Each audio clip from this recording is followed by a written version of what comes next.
Para alguns pode ser doloroso, para outros, prazeroso. Talvez as histórias que hoje serão contadas signifiquem tanto um quanto o outro.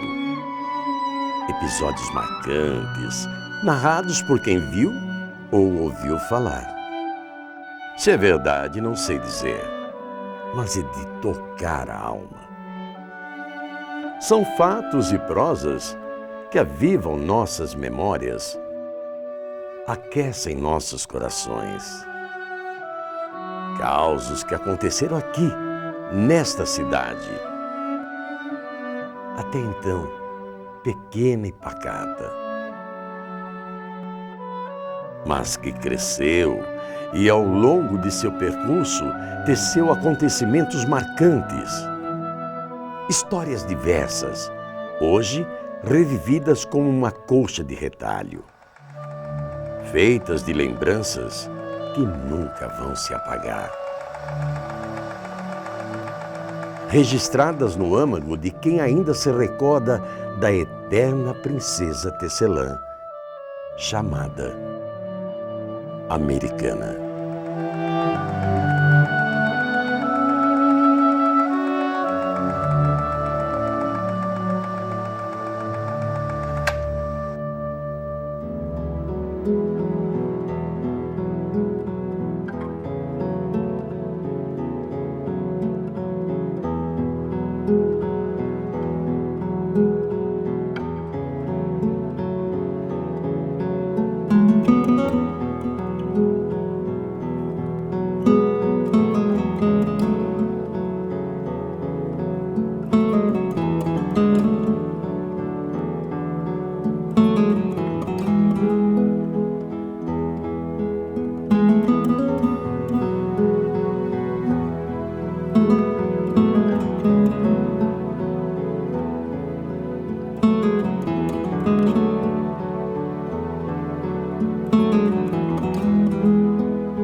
Americana era uma região que tinha apenas 15 mil habitantes na cidade, aquela vidinha pacata que era americana.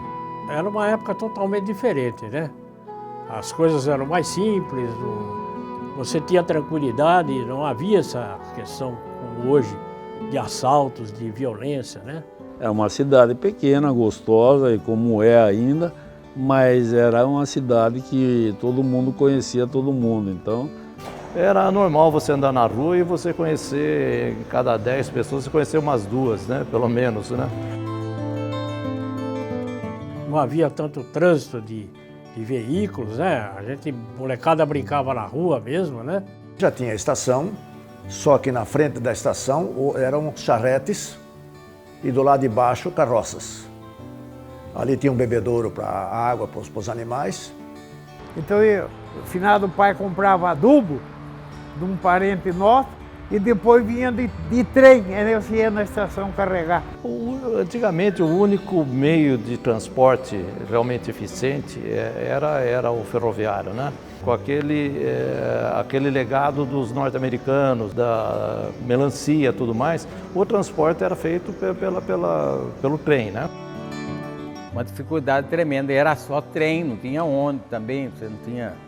Falar em carro, não existia fábrica de carro também, só depois do ano 60, né? Carro muito pouco. E até onde eu morava, na esquina da minha casa, Antônio Lobo com a Rocarioba, o meu tio tinha um armazém e tinha uma bomba de gasolina, aquelas de fazer. Enchia o tanque lá em cima, depois punha no carro.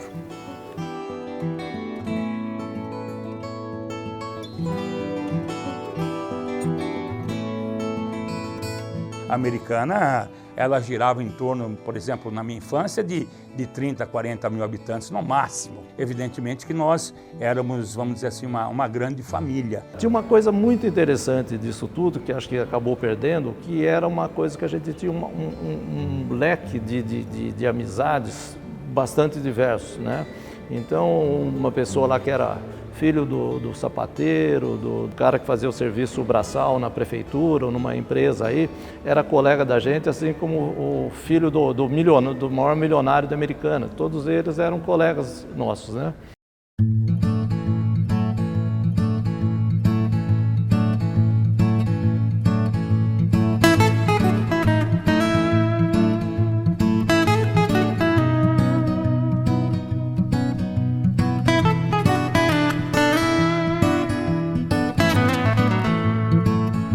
Muitos aqui chegaram e constituíram famílias, influenciaram no desenvolvimento da cidade.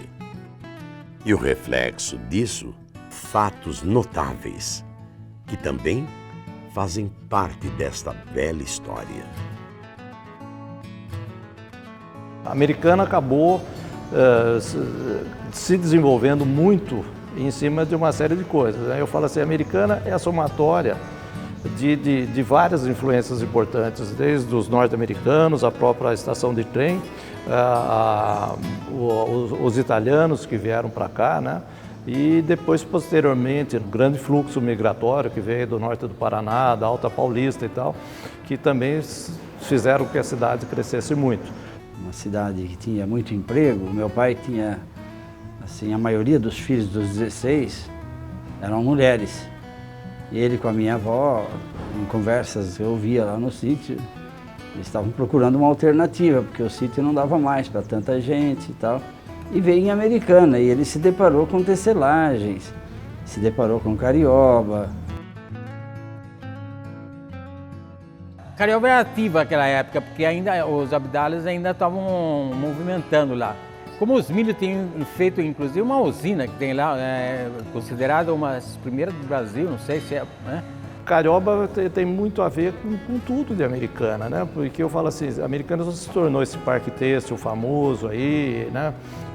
Com a Princesa Tecelã e tudo mais, muito por causa de Carioba. Tinha uma fábrica grande americana, que é a Carioba, fábrica de tecidos Carioba. Tudo que se fabricava em Americana, vendia.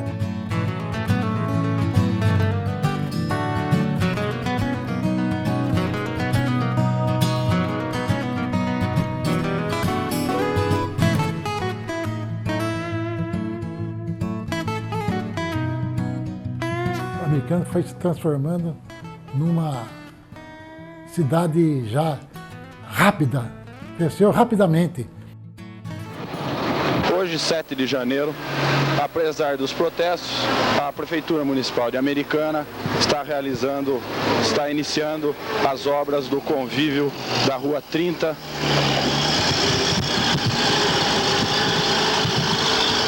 Iniciando pela retirada do pavimento para a construção de galerias e tubos de esgoto.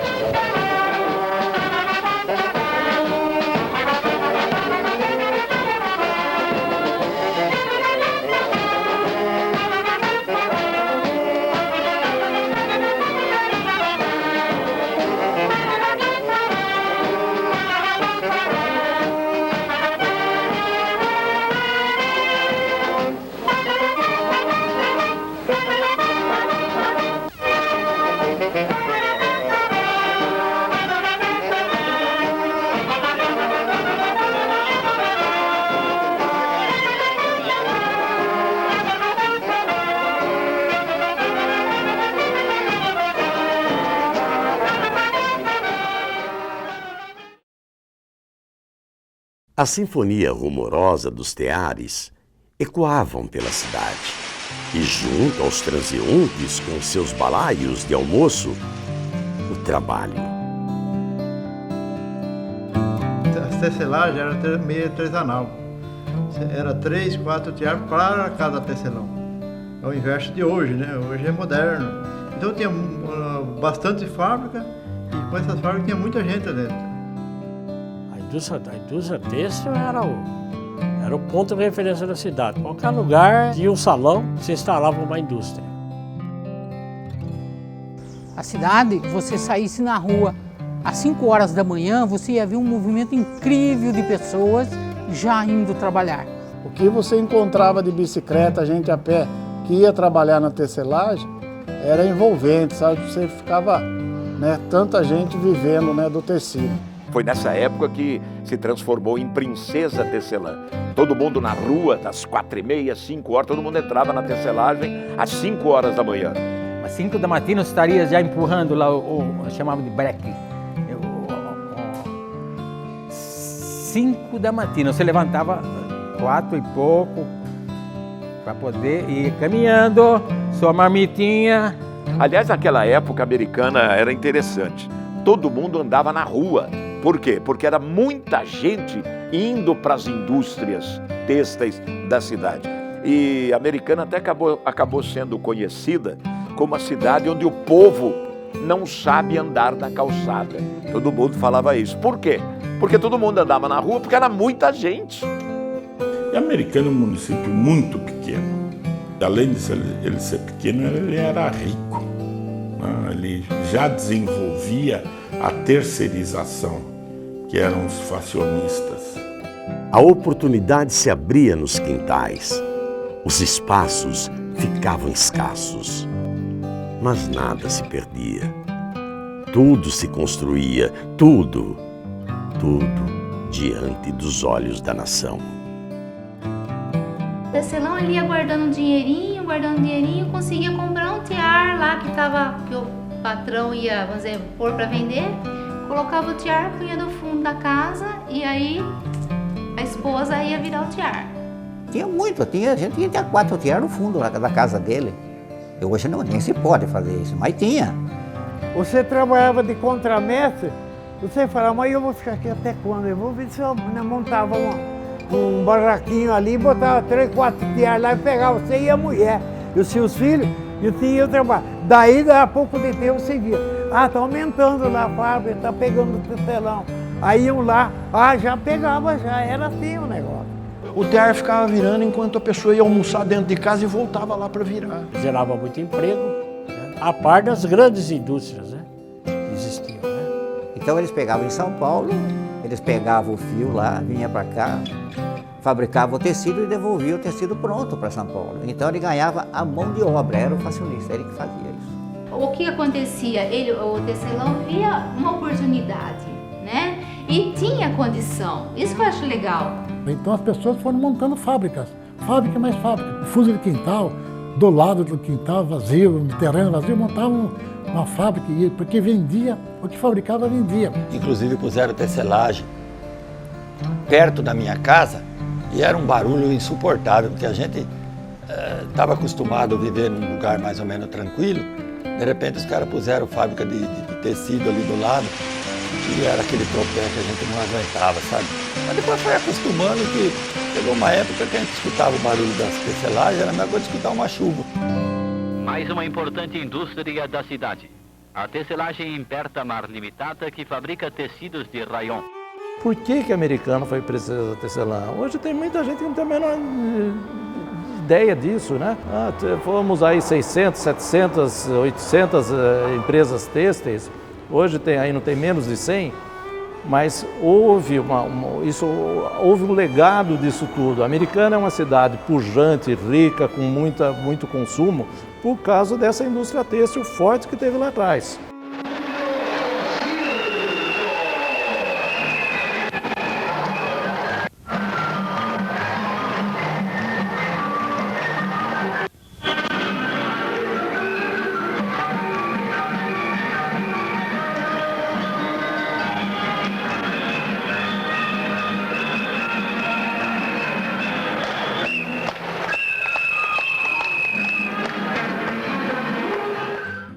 Lembranças daquela infância, em que as brincadeiras ficavam ainda mais singelas com o pôr do sol, com a mãe chamando para entrar, com o grito de até logo do colega, e a certeza que no outro dia todos estariam juntos, celebrando a amizade. Quando eu falo de Americana, né, a gente subir na mangueira, nadar no ribeirão, sabe? Então, puxa, que infância, né? Então, aquele tempo lá era mais saudável, mais gostoso. Tinha as molecadas, por exemplo, tem muitos que saía da escola e já ia onde? Ia nadar no Quilombo. Naquela época o Rio Quilombo era água limpa, água, né? Então nessa época a gente dá uma folguinha, a gente ia banhar no Rio Quilombo. E como eu nadava também, cheguei a pescar no Rio Quilombo nessa época. Isso foi antes de 60, certo? Nadei muito no Quilombo. Eu falo isso hoje, as pessoas acham que é um absurdo. Como que você nadou num rio tão poluído? Não, na época não era poluído. O Quilombo era cristalino, hoje para quem vê o Quilombo é uma judiação. Eu de moleque não, eu pesquei muito no Quilombo e comi muito peixe no Quilombo. Podia pescar aqui, eu tenho foto também pescando embaixo da usina da Salto Grande. Também tem fotos tiradas lá na época. Pegava dourado lá. A gente jogava fubeca, empinava papagaio, enfim, tudo era feito ali mesmo, né? Então, era uma rotina ali da cidade, né? Nós jogávamos raquete, nós andávamos de bicicleta usada, porque o nosso pai não podia comprar bicicleta. Nós jogávamos bola de meia. Eu jogava muita bola em frente à Igreja Velha, no pátio da Igreja Velha lá, tinha negócio de jogar bola e tal, né?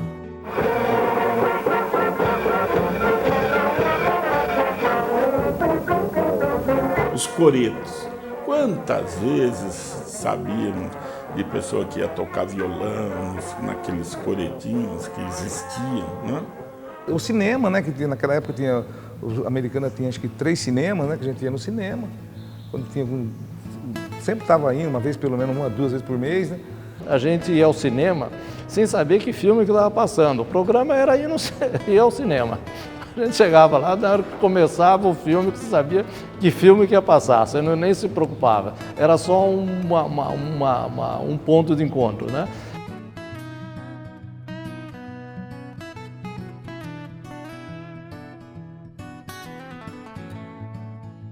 Tinha o footing no centro da cidade, na Praça Central, Comendador Miller, né? Então, como eu expliquei outro dia, os homens andavam da esquerda para a direita, as mulheres da direita para a esquerda, né? Era um acontecimento todo sábado e domingo. O tempo que eu ia fazer a praça, o cara que não andava vestido sem gravata, ele não presta. Já a mulherada já falava, esses aí, ó, esse aí, engaiada. O jardim ali da Praça Comendador Miller era o ponto de encontro de todos, das famílias, daqueles que iam, na época já mais jovens, iam namorar, a gente era criança, ia lá na praça com os pais para brincar, né? Isso era nitidamente de cidade de interior.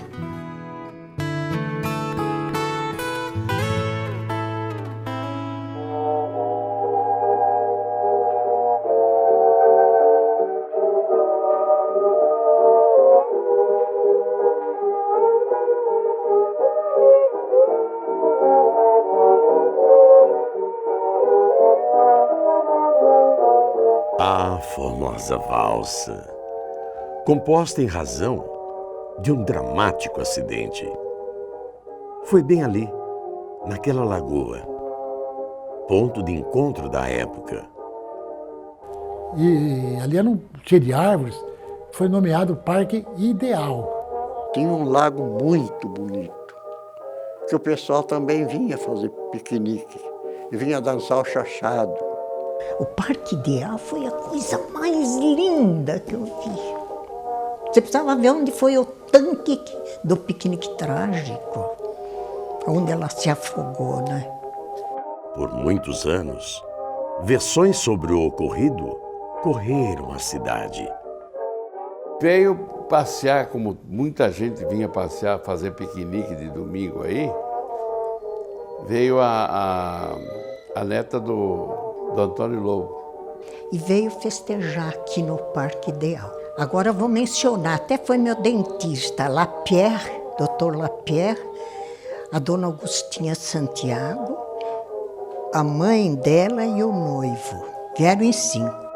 Não se sabe se a jovem vítima era, de fato, neta do então político campineiro, ou se estava no barco com o seu noivo. Eles alugavam o barco, mas não tinha gente habilitada para passear. Então, vinha uma família aí com 5, 6 pessoas, eles alugavam o barco. Pegaram o barco. E meu pai tinha 17 anos nessa ocasião. Era um domingo. Chegando no meio do lago, era grande. E uma hora lá o barco virou. Mas o que poucos relatam foi o ato heróico de um garoto. O jovem se jogou às águas na tentativa de salvar. E com a ajuda de outros presentes, o menino foi tirando um a um dos sobreviventes. Salvaram as outras lá e ela não conseguiram salvar, ela morreu afogada. Ela ficou enroscada nos galhos de árvore. Tiraram o corpo dela, veio vindo, saiu pelos vestidos, que nem uma flor. Muito lindo vestido, ela muito linda, 17 anos, acho que nem isso. Ela se chamava Agar Lobo. Era o nome da moça que morreu, com uns 15 anos, mais ou menos. Aí o Germano foi lá, né? Ficou sabendo. Foi lá ver o negócio, lá aquele corre, acabou a alegria de todo mundo ali aquela hora. E ele compôs a música Piquenique Trágico. E o nome que dera à sua recém-criada obra inspirou-se em uma manchete: Piquenique Trágico. Você acredita que ele escreveu o Piquenique Trágico inteiro sem conhecer uma nota? História contada há mais de um século de um momento trágico, mas que também evidencia o talento de um jovem músico da época e a coragem daquele garoto da Vila Americana.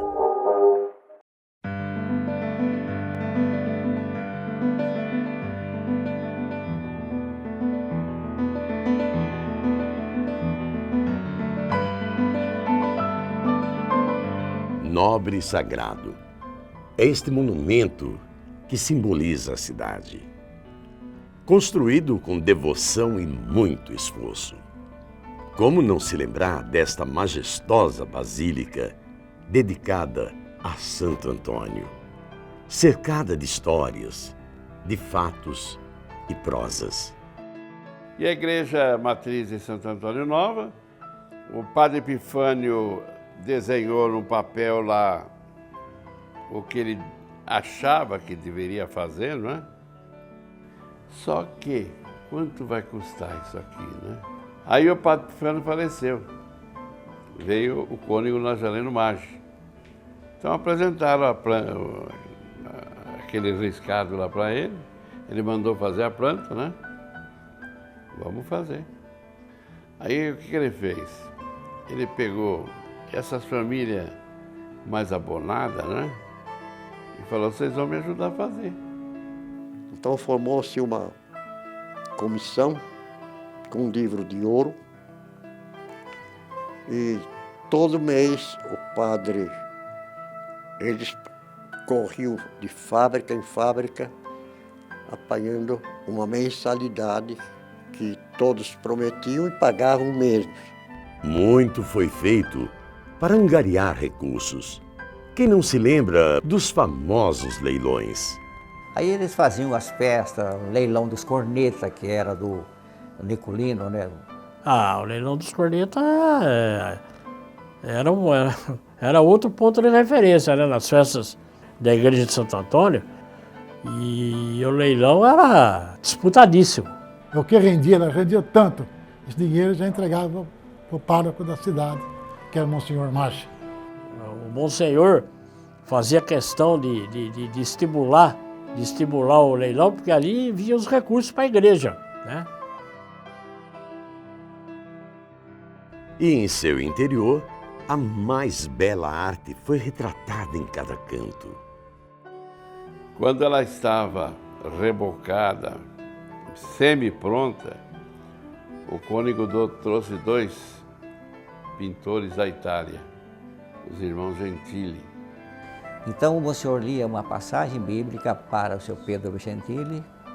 O Pedro Gentili captava aquilo, depois ele passava no papel, entregava para o Monsenhor Nazareno Maggi, para ele aprovar.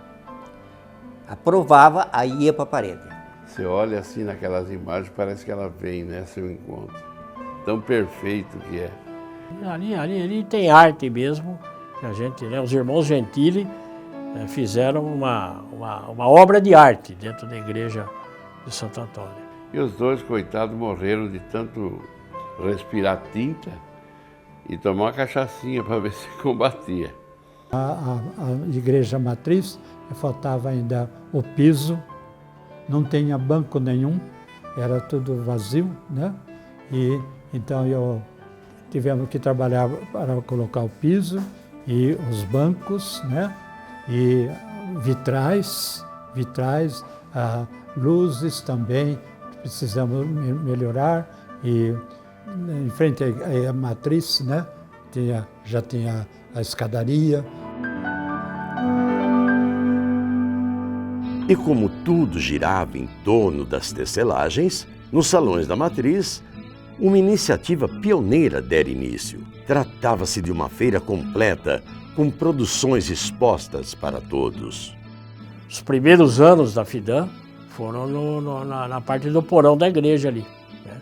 A parte de baixo da igreja, e ali que alavancou a FIDAM, né? O sucesso transformou-se em um dos eventos mais aguardados, a ponto de outros lugares serem designados para receber o público, até finalmente contar com uma sede fixa, tornando-se um espaço simbólico na cidade. Os festejos do centenário coincidiram com a abertura da 15ª FIDAM, a Feira Industrial de Americana. E por isso mesmo, a cidade estava repleta de visitantes e autoridades de vários lugares.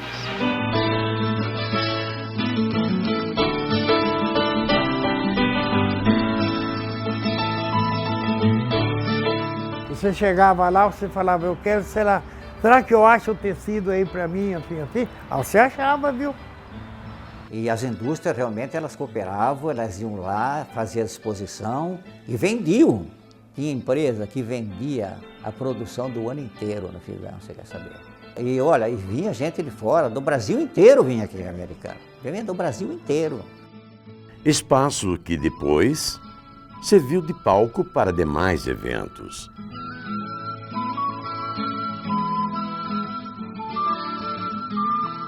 Inclusive, uma grande festa, celebrada há mais de 3 décadas na cidade. Eu chego com muita satisfação, chego com muito carinho, chego com muita vida, graças a Deus, para levar a vocês um espetáculo vibrante, um espetáculo que o povo de Americana não conhece. No ano de 1981, eu fui em Tanquinho, aqui perto de Piracicaba, distrito de Piracicaba, e lá tinha começado uma festa de peão, onde o Zé do Prato fazia. E eu cheguei lá e me emocionei, né? Começamos a fazer a festa para ver o Zé do Prato, na realidade, narrar em Americana, era essa a ideia. E nós precisávamos, na época, por 10 mil visitantes para pagar a conta. O Clube dos Cavaleiros, eles tinha a comissão deles, eles queriam fazer uma festa em Americana, porque até então era Barretos, que era conhecido e tal. Então, aonde que você ia fazer? Tinha que ser no recinto da FIDAM. Aí quando eu falei ainda que a festa tinha que ser na FIDAM, aí foi pior ainda. Você tá louco? Lá é um cartódromo, nós não vai conseguir. Aí eles nos procuraram, eu era presidente na época, e eu me lembro que nós estipulamos uma taxa, porque sempre tem despesa, né? Aí eles toparam. Aí a gente marcou a festa. Fui conversar na FIDAM, já fomos tratando. Começamos com a melhor arquibancada, melhor locutor, melhor tropa de rodeio. Na época não tinha grande show. A terceira festa começou os grandes shows. Chitãozinho chegar de domingo, precisa pôr cavalaria na porta lá para não entrar mais gente na FIDAM. O Zezé de Camargo e o Luciano conseguiram colocar 55 mil pagantes ali. Me pergunta como, que eu não sei como que come, mas na realidade quem implantou o rodeio show no Brasil foi o Clube dos Cavaleiros Americanos.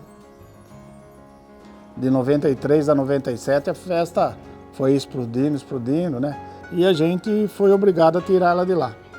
Aí nós viemos na Outlet, fizemos 2 anos e no ano de 2000 viemos para cá. Graças a Deus deu certo e está aí até hoje, é um orgulho para o americano.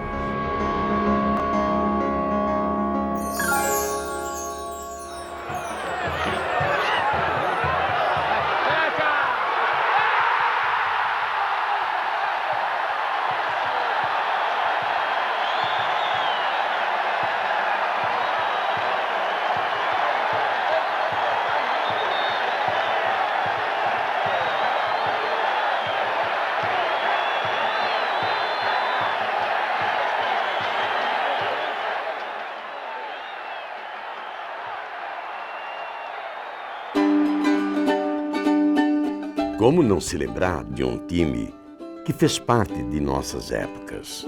Época em que se torcia por um sonho, um ideal. E apesar de tantos altos e baixos, o Tigre sempre revelou grandes craques. Rio Branco era o xodó da população americana. E o campo de futebol era na Rua Fernando Camargo.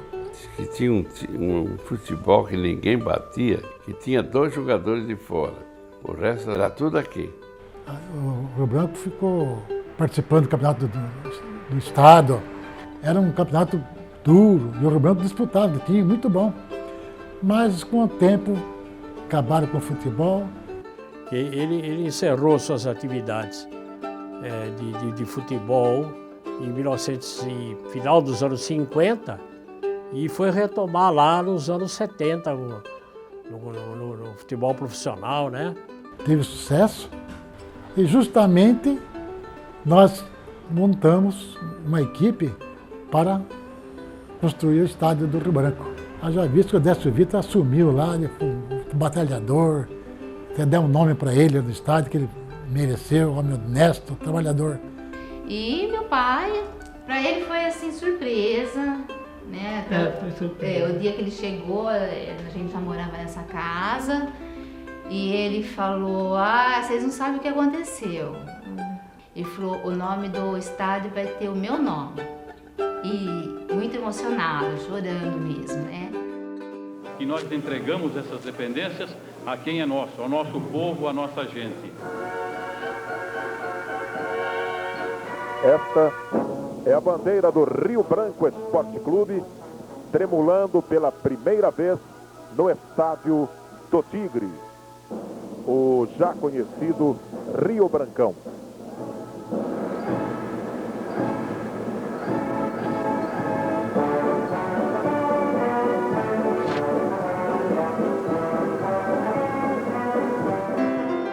Não era somente o time que mobilizava todos.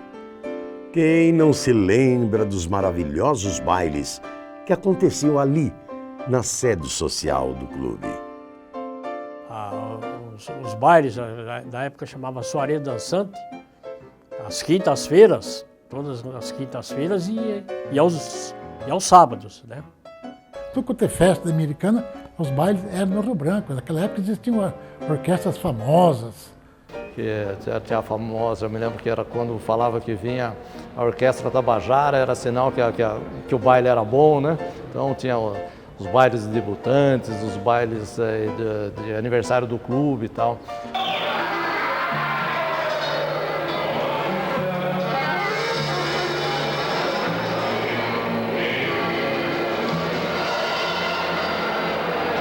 O primeiro festival de Bossa Nova no Rio Branco.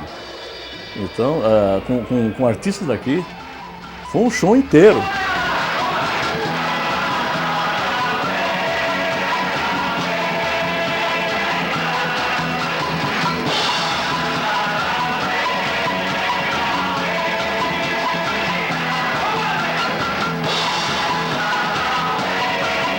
A americana ficou louca, nunca viram uma coisa dessa. Uma efervescência grande, assim. Eu sempre tive no meio onde tinha arte, cultura, música, né?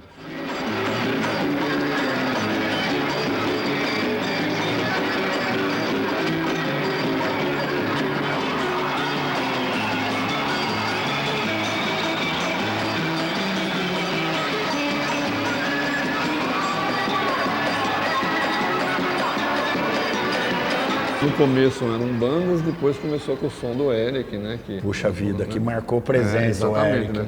Todo o conhecimento musical que a gente tem também, junto do aprendizado com ele, foi muito interessante, né? Teve uma época muito boa, só que depois, cada presidente que entra, há uma política que muda. Um clube que foi formado em 1913, perdurou durante a vida toda, passou de gerações e gerações. Quer dizer, o Rio Branco é outra perda lamentável.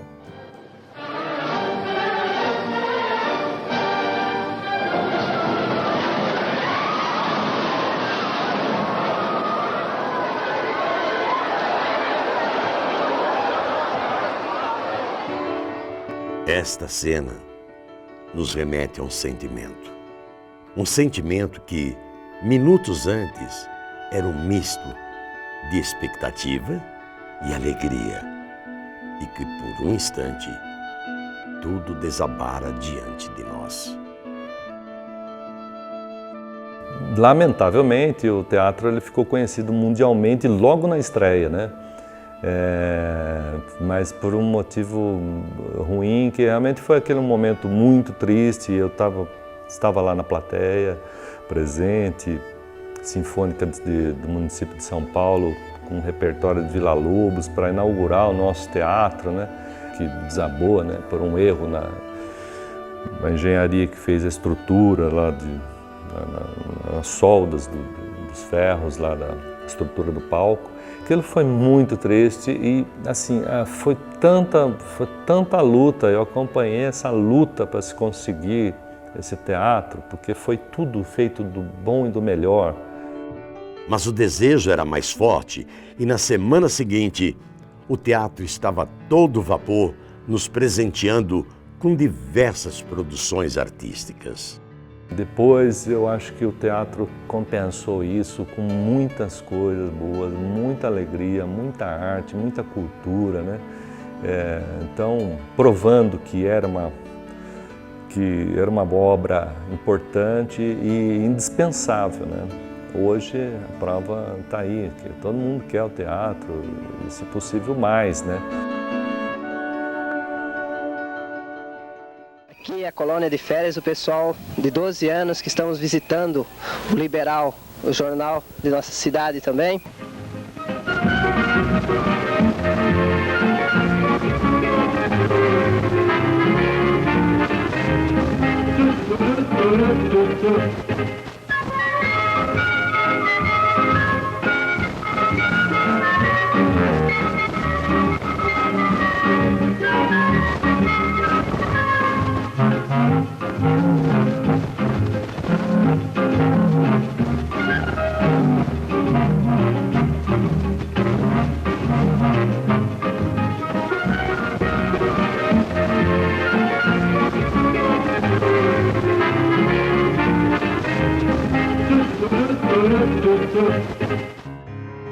Muitos que aqui chegaram trouxeram conhecimento e o talento em ensinar.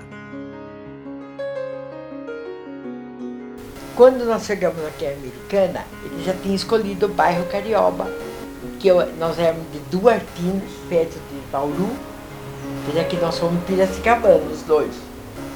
Viemos para Carioba, chegamos os dois no mesmo dia no grupo escolar. Daí ele veio um outro, o supervisor, apresentou o meu marido como diretor da escola e eu como professora. Tinha quase 500 alunos. É.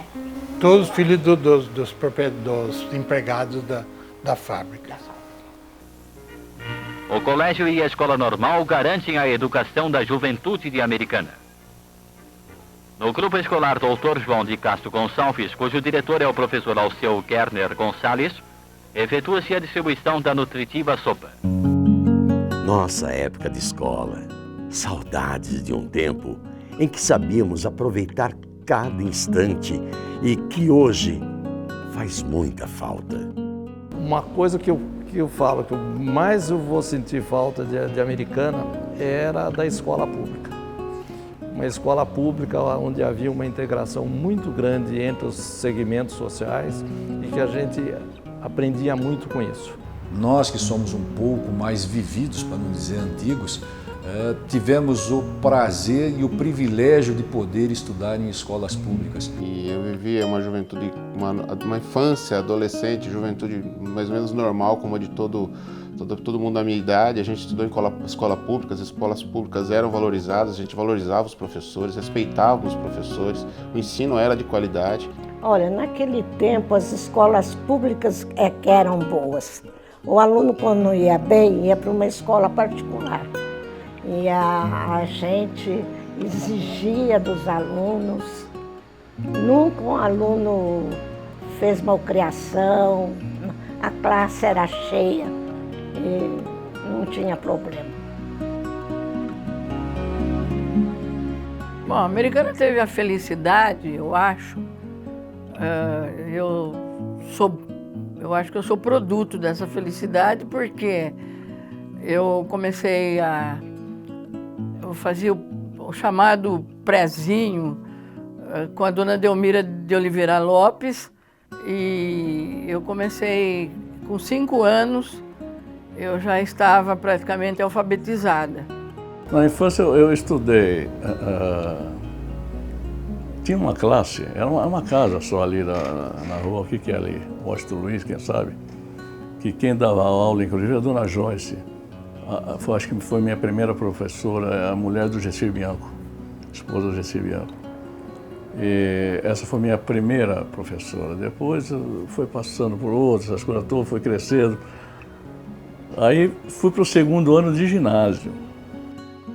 Naquela época tinha que fazer exame de admissão para o ginásio, né?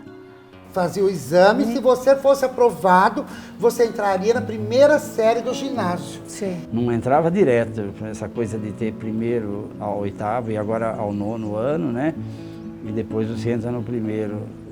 Não era assim.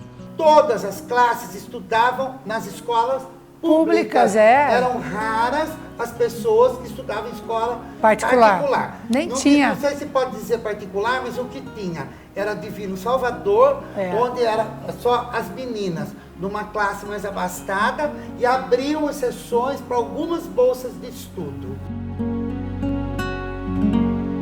Era uma escola só de mulheres, né? As freiras e tal. Eu entrei como estudante aí, mais 3 amigos meus, porque nós fazíamos parte de um clube chamado Clube Vocacional. Eu frequentava a igreja do Bom Jesus e vinha para cá praticamente todos os dias. Nós éramos muito amigos das freiras, nos tratavam muito bem, uma educação, nossa. Se o Brasil tivesse a educação que foi desenvolvida aí, eu tinha desde as matérias normais, né? Balé, piano, teatro, tudo que você imagina, tinha criatividade assim, excelente.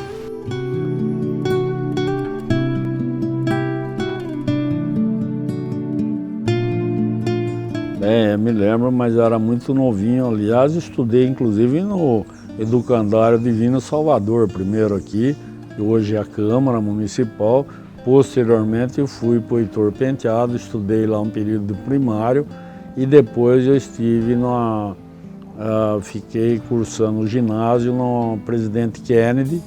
Depois eu fui para o ginásio industrial, que era ali na rua Comendador Miller, ali atrás. O ginásio industrial ele foi instalado em 1960. Ele foi criado anteriormente, mas passou a funcionar aqui em Americana em 1960. Eu vim para Americana em setembro de 1961, nomeado pelo Estado para trabalhar no ginásio industrial. Ali era uma oportunidade até de você ver se existia alguma vocação sua para certas áreas da aprendizagem. Na época, nós não tínhamos outras escolas que nós temos hoje em Americana de aprendizagem industrial. Nós não tínhamos. A escola sempre girou mais ou menos em torno de 600 alunos, 700. A escola é uma escola profissionalizante. Tá? Mas era um ginásio com profissionalização. As duas frentes o ginásio industrial atendia. Se você quer seguir uma área técnica, ele te dava já uma boa base para você prosseguir num curso técnico. Acho que você fez, né, Domingo? Fiz. Domingo fez. Eu fui para outra área, acompanhei bem também o ritmo do ensino médio na outra escola. Lá nós aprendíamos a mexer em ferramentas, né, princípios de eletricidade e principalmente tornos. Muitos saíam já sabendo mexer em torno. A escola tinha recurso para isso aí, né? Para mecânica, para marcenaria, para eletricidade, para cerâmica. Eu acho que o que nós fizemos na nossa época foi preparar o aluno para ele no futuro. Além da dedicação do professor, os alunos ali, eles iam porque eles queriam estudar. Foi muito bom, foi um tempo que a gente não esquece, viu? Aliás, esse lugar é o predecessor de tudo isso aí, né? É ali a raiz, né? Essa parte que hoje o Polivalente tem aqueles cursos de edificação, lá já existiam esses princípios também.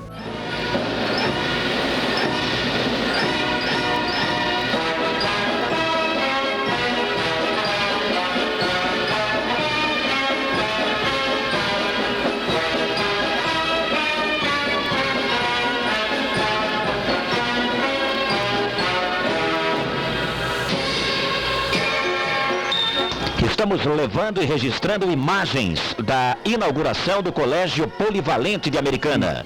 O início do Polivalente foi da seguinte forma: o Jairo de Azevedo era deputado estadual, ele tinha uma verba para investir na cidade, né? Então ele adquiriu essa área que vai aqui desde a Avenida Nossa Senhora de Fátima até a Avenida da Saúde. A intenção dele era formar um clube assim para os operários, né? União Operária, né?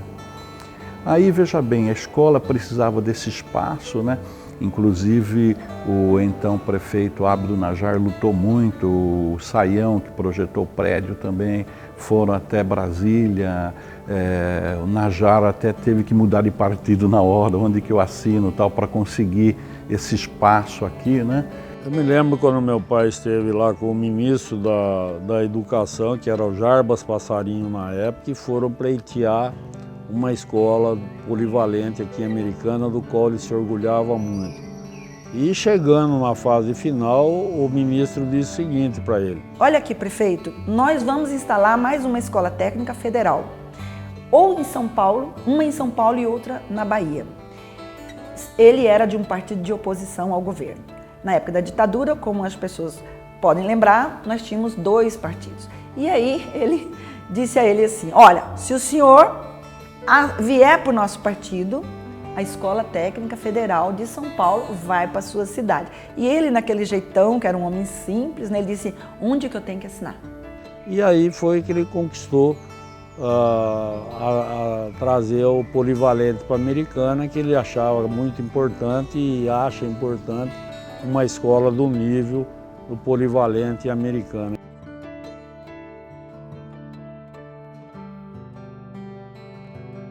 Nós éramos uma escola especificamente técnica, né? E nós tínhamos 5 ou 6 aulas diárias, né? E só, era o período da manhã e o período da noite. Bom, a escola, quando eu entrei, ela tinha bem menos aluno, então era mais fácil conhecer todo mundo, né? Hoje ela cresceu muito, a gente tem apego, né? Porque é muito tempo. É minha segunda casa. Eu nunca imaginei, na época, que uma escola pública pudesse ter essa estrutura maravilhosa que a escola já possuía na época. E o Polivalente em Americana sempre foi muito respeitado pela formação desses alunos, né? Tanto na área técnica como na área humana, de valores, essa coisa.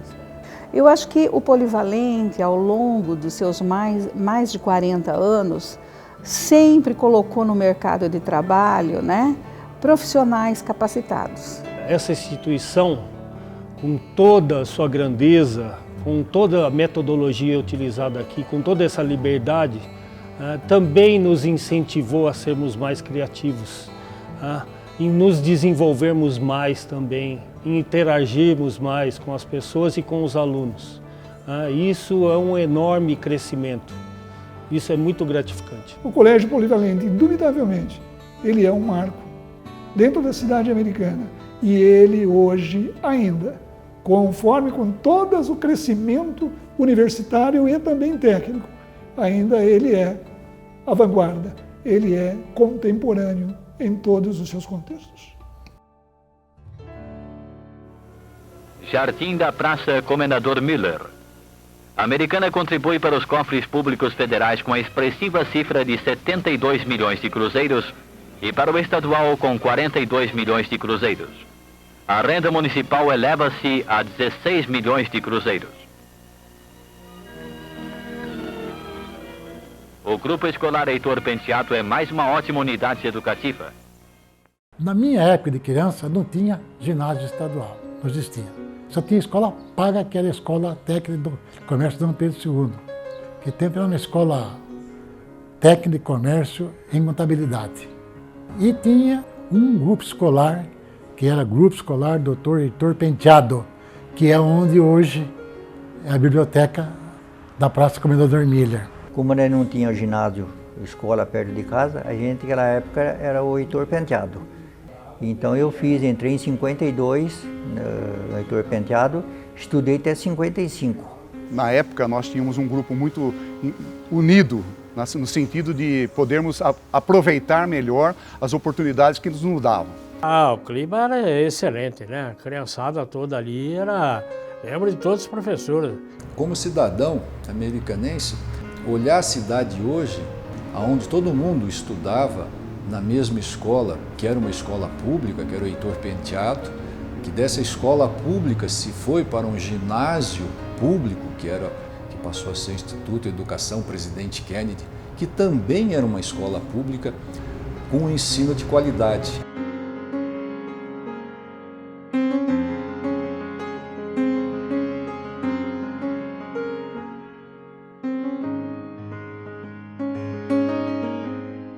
Foi uma época gloriosa na educação de Americana. O Instituto de Educação, que posteriormente passou a ser Kennedy, era referência no estado de São Paulo inteiro. O Kennedy era uma escola extremamente tradicional, excelente escola em termos de cobrar do aluno para que ele se formasse com muita qualidade. Era muito interessante, porque eram outros tempos, né? Não tinha tanta tecnologia como tem hoje, então a convivência era humana mesmo, né? O pessoal chegava mais cedo antes da aula para ficar sentado lá na frente conversando, trocando ideia. Nós temos orgulho de ter estudado no Kennedy, era a verdadeira mistura das classes sociais. Inclusão, entendeu? verdadeira. Tá? Aprendeu o que nós aprendemos. Disciplina, né? Disciplina. Só que aí a barra pesou, né? Porque ali era forte. Aquela época podia ser comparada, era mais do que as faculdades de hoje, o Kennedy.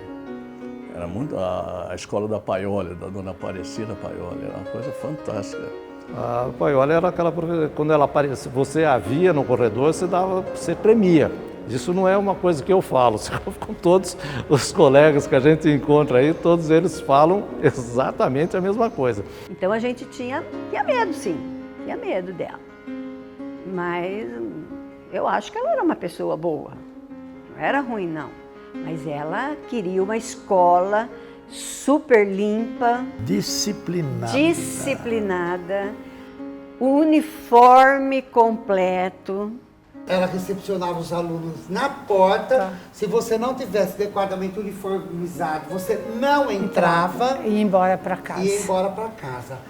Mas era uma escola muito grande, com 4.000 alunos, entre o período da manhã, à tarde e noite, né? Então, precisava de uma certa organização, certo? Senão não segurava a peteca. Ela era muito justa, tá certo? As cobranças, as penalidades vinham na hora certa. Ninguém pode dizer que Paioli foi porque ela era ruim, não, ela era certinha. A gente que achava ela ruim porque nós não conseguimos levar vantagem em nada com ela. A doutora Aparecida Paioli, aqueles que não a conheceram como eu, encaravam como uma mulher grosseira, rígida, e ela não era nada disso. Era uma mulher da época dela, uma época em que as exigências de respeito familiar eram muito fortes, né? E ela foi, nesse sentido, ela tem um grande mérito, porque ela era uma mulher, que na época as mulheres normalmente eram donas de casa, com raríssimas exceções, e ela conseguia, com o estilo dela, manter um respeito e uma disciplina muito grande, né? Então, ela levava a coisa a sério, mas hoje, todos aqueles que passaram pelo Kennedy agradecem. Quer queira, quer não, Foi a melhor. Foi a melhor. Ela me ensinou duas coisas importantes na minha vida. Não ter medo, ir a ler, estudar e continuar sempre se interessando por todas as coisas. Voltando um pouco ao Kennedy, eu falo que alguns professores me marcaram muito, principalmente o seu Wilson Camargo, que era uma pessoa que eu até hoje lembro dele dando aula. Outra coisa que ele fazia que era muito interessante era o teatro, né? Até ele, uma vez ele ficou bravo comigo, que os meus 3 irmãos mais velhos passaram pelo teatro e eu acabei não indo. Essa era uma tradição do Kennedy, era essa parte cultural, era a parte de teatro. Todos os anos havia uma apresentação, né, de uma peça teatral. Aí mexendo já com teatro lá dentro da escola, comecei a mexer com o negócio de teatro e música. Eu era professor de música, né? Era uma figura, né? E outros professores também que eram assim muito queridos dos alunos, né? Na sala de aula da dona Lena Covesse, um dia ela dava aula de desenho. Eu lembro, né? eu lembro Aí, perfeitamente do lado, nós sentávamos desse juntos. Momento. Também, tô vendo. E aí ela fala, meu marido quer falar com você, você pode ir até ele, quer fazer uma entrevista. Na verdade, o turismo nem existia na época. Seria uma representação que ele estava trazendo de São Paulo, de uma empresa de turismo. E aí, ok, eu fui. Não sei se ele entrevistou outras pessoas, outras alunas, né? Não sei. Novinha, não. Acho você foi convidada para a entrevista. E aí fui, me contratou. E depois eu segui minha carreira. A nossa classe, depois, quando foi à noite, a gente chamava de sítio, que era uma sala lá fora, na costa do muro do Rio Branco. Fora do prédio central. Fora do prédio central, isso. Entre as quadras da escola. Era uma delícia, a gente fumava escondido.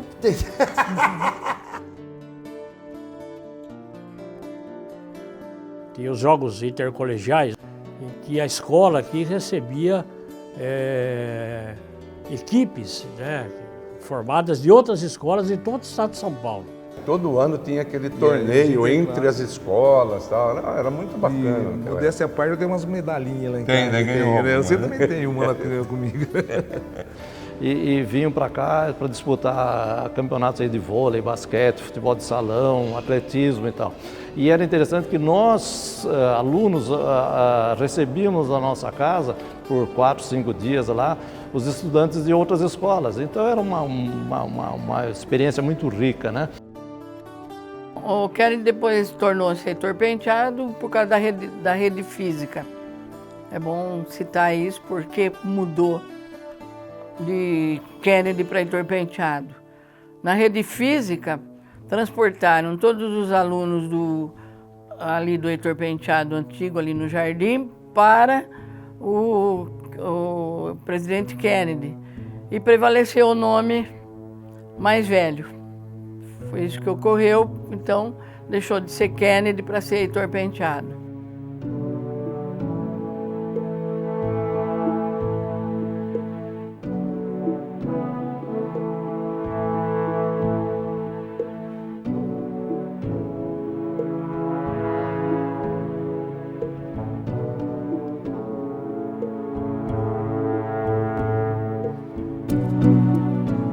O vocacional foi outro marco na história de Americana e da educação.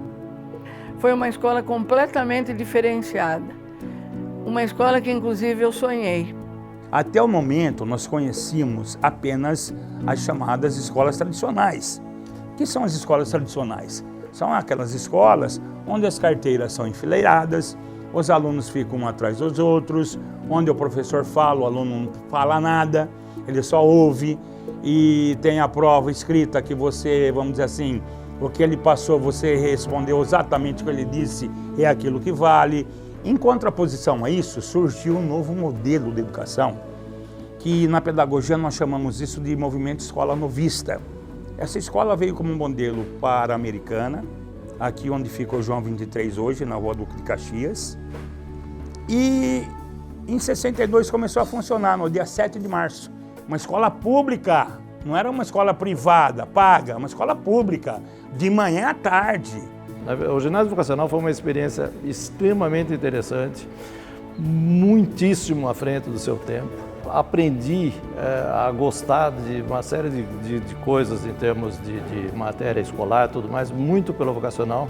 As aulas eram em grupos, dificilmente você ficava naquele esquemão sentado, esperando o professor falar. As atividades, elas iam além de simplesmente passar algum conhecimento, não. Era formar a pessoa. A base, né? A base e aquele senso crítico. Você tinha esse mix de aulas tradicionais, com aulas com atividades mais físicas, mais intelectuais, mais de entretenimento. Na verdade, a pedagogia, a proposta pedagógica do vocacional estava centrada em Piaget, Jean Piaget. Porém, a filosofia de um filósofo francês, personalista, Manuel Monnier, onde a palavra-chave chamava-se engajamento. Então isso era uma coisa extremamente enriquecedor, né? Você estar engajado em alguma coisa, você fazer parte de alguma coisa. Eu lembro assim, no primeiro ano, primeira semana de aula, a gente já teve que trazer alguma coisa por escrito, quem era a nossa família. Então eu me lembro que fiz tinha que até desenhar a família, levar um negócio escrito, então, nome do meu pai, que ano que ele nasceu, minha mãe, que ano que ela nasceu, papapá. Então a gente já tinha um pouquinho de noção de onde nós viemos, né?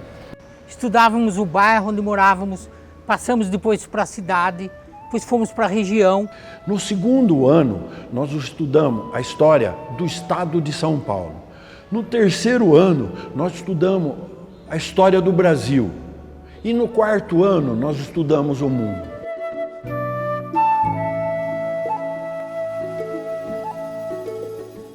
Então, essa maneira de trabalhar, essa maneira de você fazer um estudo do meio, e você ia no campo de futebol, por exemplo. Você vai ver o campo de futebol, você vai ver só o pessoal jogar bola. Não, você ali ia aprender tudo, você ia aprender biologia, porque tem a grama, você ia aprender matemática, você ia ter as medidas do campo, você ia aprender a parte social, porque estava trabalhando com seres humanos. Isso vai fazendo com que você não veja as sombras, como era mostrado no ensino tradicional. No ensino tradicional nós víamos sombras, no vocacional nós víamos a realidade, in loco.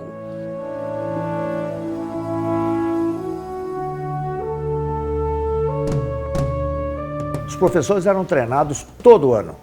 Todo ano, todo mundo pojava em São Paulo, fazer o curso, nas férias, para depois voltar da aula.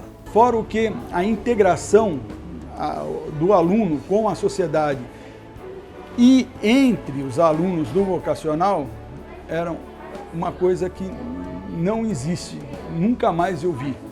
Porque o vocacional, quando foi fundado, ele não foi para uma elite, como muita gente pensa até hoje que era para uma elite. Não. Nós já havíamos lá no ginásio com classes mistas de 30 alunos e uma coisa importante, de todos os níveis sociais. Rico, pobre, médio e sem coisa nenhuma. Por quê? Na seleção de alunos não eram os melhores que tinham notas. Eram entrevistados e aquele que interessava para a escola, dentro daquela seleção, eles eram chamados para poder assumir a escola e frequentar a escola.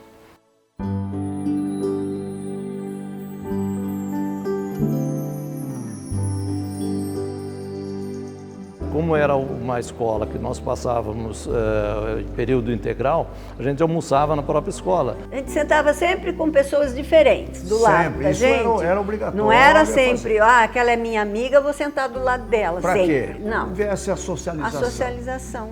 Nós almoçávamos juntos, nós jogávamos bola juntos, nós jogávamos ping-pong, que na época não era nem tênis de mesa, ping-pong juntos. Aliás, a gente fazia a confecção das nossas próprias raquetes. A mesa de ping-pong nós fazíamos na aula de artes industriais.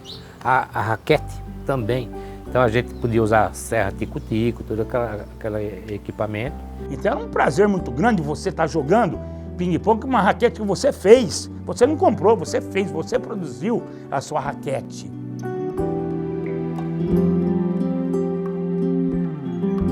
Mas a escola também, ela era tão ampla em termos de opções que ela proporcionava todas as atividades. A gente tinha aula de economia doméstica. Então as nossas aulas eram para fazer comida, aprender a fazer comida. Aí começamos a plantar.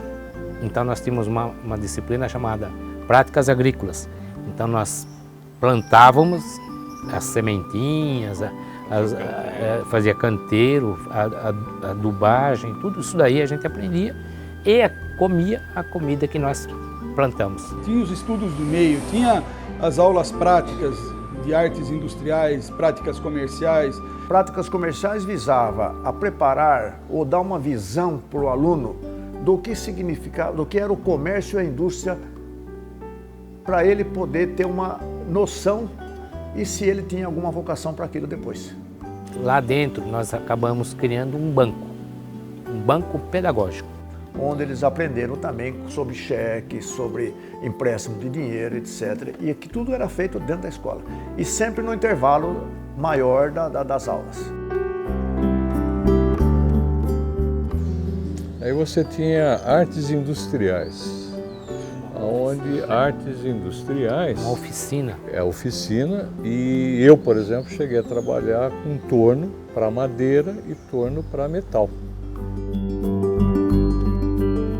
Tinha a parte também cultural, de teatro, tinha música. A gente tinha aula chamava Orfeão, né?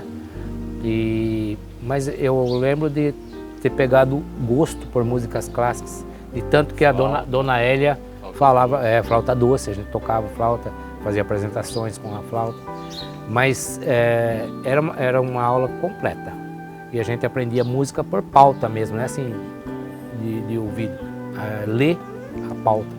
Então a gente teve uma gama de matérias, né, Freud, que é onde a gente teve oportunidade de experimentar um pouco de cada coisa. E aí mostrando aonde você se destacava.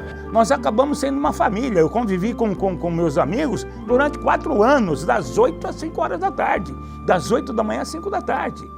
E todos os dias a bandeira era hasteada. Nós vivíamos 24 horas vocacional.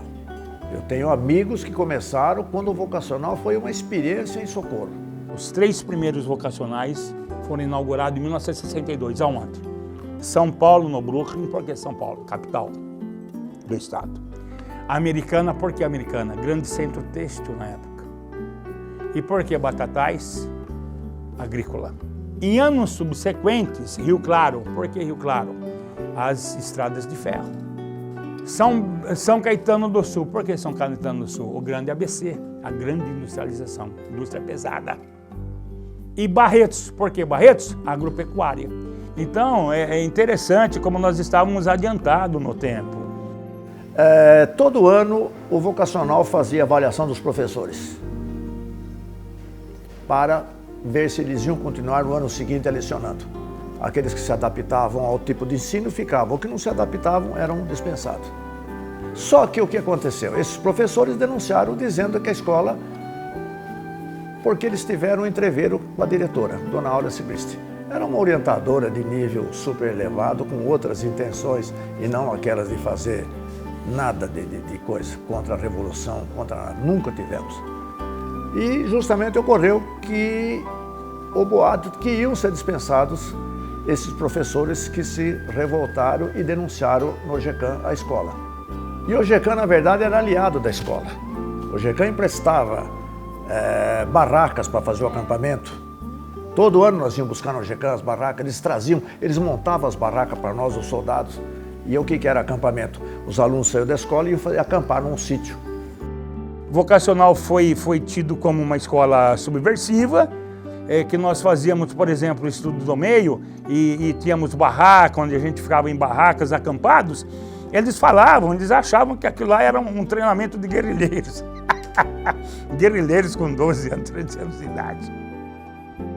Houve uma interpretação errônea por parte do governo de então, do governo militar. Houve uma perseguição, tortura, prisão de professores, uma coisa extremamente absurda, né? O vocacional, ele era revolucionário em termos de educação. Puxa vida, vocês imaginam um país que naquela época era de terceiro mundo, levando um projeto educacional revolucionário, onde o aluno era integrado e ao mesmo tempo recebia informações de primeira qualidade e desenvolvia o senso crítico. Da história da pedagogia brasileira, as experiências dos ginásios vocacionais foram uma das histórias mais ricas da educação no Brasil. Foi o que revolucionou. Eu participei dessa história e a minha vida, tanto pessoal como profissional, levou em consideração muito essa base. O crescimento que eu tive nesses 4 anos de vocacional definiram a minha vida, a minha profissão. Foi uma escola que deu abertura para que os alunos falassem, dialogassem.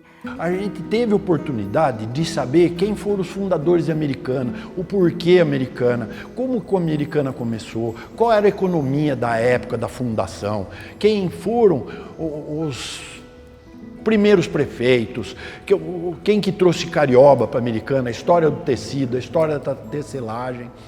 E se tivesse continuado essa experiência, hoje o Brasil seria talvez o líder no setor de educação de primeiro e segundo grau no mundo. Lá no vocacional, era feliz, eu fui feliz e sabia que era feliz. Eu acho que a minha vida não valeria a pena se eu não tivesse feito vocacional. Foi uma tristeza muito grande o que fizeram com o ensino vocacional.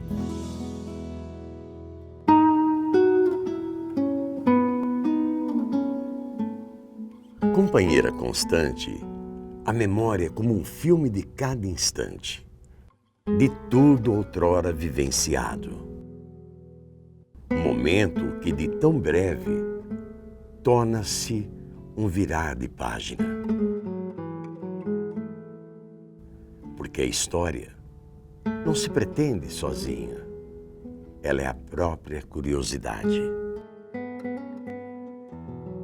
E dentro dessa curiosidade minha, que eu acho que a história, ela conta a vida de cada um, porque a partir do momento que você é gerado, você já tem uma história. Sem memória, você está fadado a cometer erros já ultrapassados há séculos atrás. Eu acho importante nós preservar a memória. Nós, como brasileiros, infelizmente, não temos esse costume, né? E você poder registrar isso, seja em livros, seja em documentários, é importante para que a gente possa mostrar para as próximas gerações a origem da nossa cidade, a origem das nossas famílias, da nossa comunidade. Uma população saber o que houve, as pessoas que passaram por aqui, o benefício que elas trouxeram, o que houve na nossa cidade. Isso é história para a gente passar para essa nova geração que está aí e saber e ter orgulho da nossa cidade americana. Eu digo que a Americana não lembra as coisas que ficaram no passado e que seria um álbum fantástico de histórias. Um álbum com narrativas em diferentes percursos.